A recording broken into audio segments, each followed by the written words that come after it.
Hey folks, Eric again from Another Voice with Jason and Eric on WOLT 103.3 in Greenville, Greer, and Spartanburg.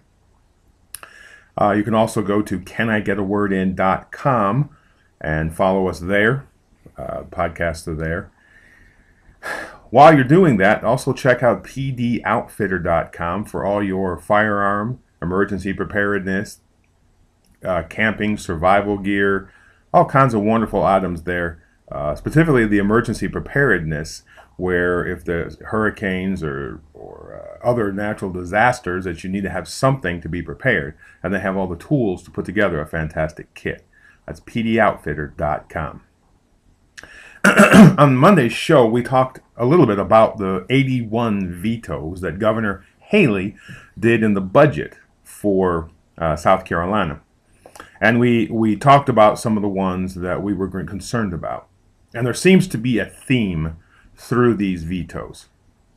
And it is that the governor is putting ideology as paramount and not seeing how this works specifically in people's lives.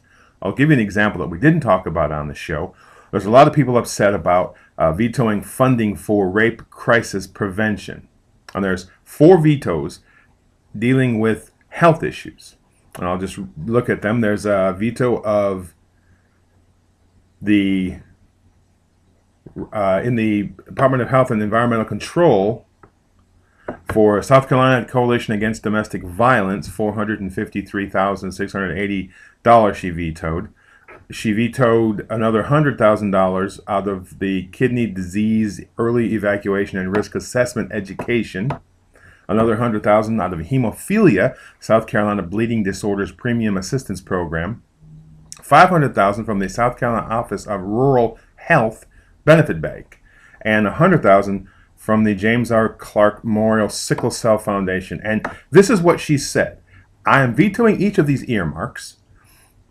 Each of these lines attempts to serve a portion of our population for which we extend our sympathy and encouragement. But nonetheless, it is only a small portion of South Carolina's chronically ill or abused.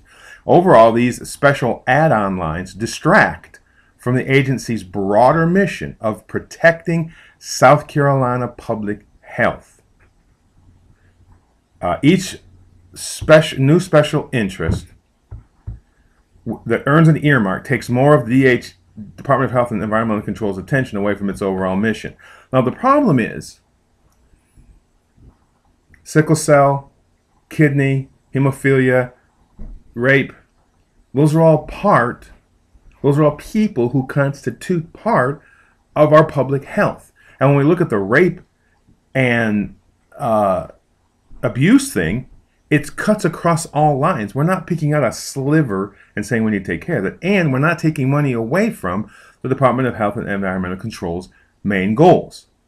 This is ideology. I understand her position. We don't want to waste money. We want to use it in the most efficient manner. The problem is that's being paramount and not looking at how it's being done.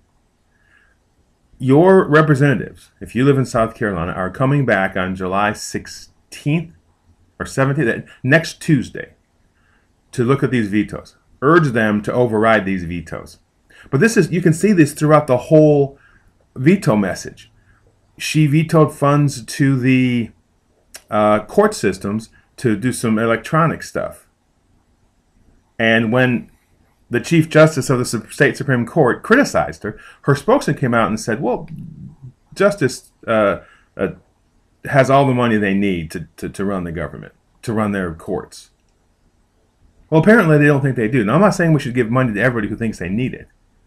But you've got to take ideology and reality and put them together. The $100,000 that she's, or $10 million that she's vetoed from raising teachers' salaries because it was a one-time income for recurring needs. Now, on the show, I said, okay, don't call it a raise. Call it a bonus for 1 year.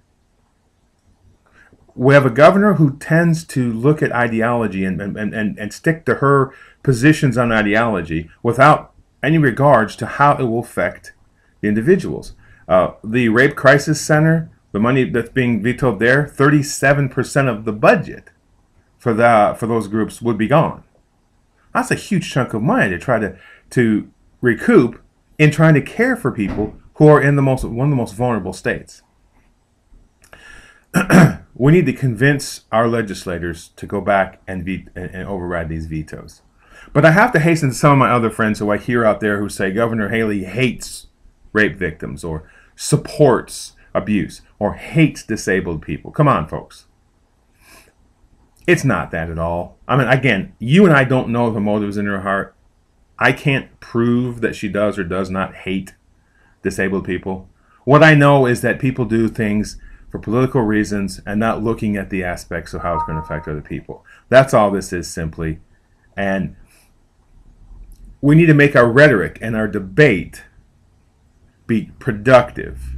It doesn't help anything to holler that Governor Haley hates disabled people or wants women to get raped. It doesn't score any points. It doesn't increase people opposing her. It just sounds terrible, and it doesn't actually help anything. Let's contact our representatives, get them to override these vetoes, and let's have our debate make sense and be decent and factually based. All right, this has been Another Voice with Jason and Eric. Tune in Mondays at 1 o'clock on WOLT 103.3 in Greer, Greenville, or Spartanburg, or go to canigetawordin.com for all the latest.